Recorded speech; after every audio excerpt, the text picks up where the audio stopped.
اللهم صل وسلم على نبينا محمد صلى الله عليه وآله وسلم.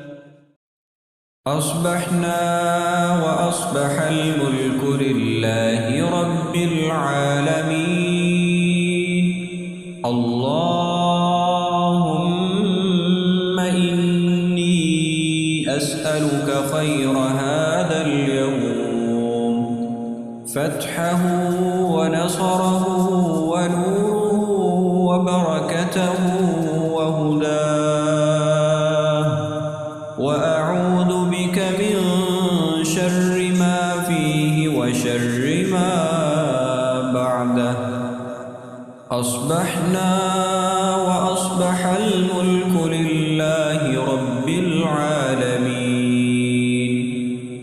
اللهم إني أسألك خير هذا اليوم، فتحه ونصره ونوره وبركته وهداه، وأعوذ بك من شر ما فيه وشر ما بعده.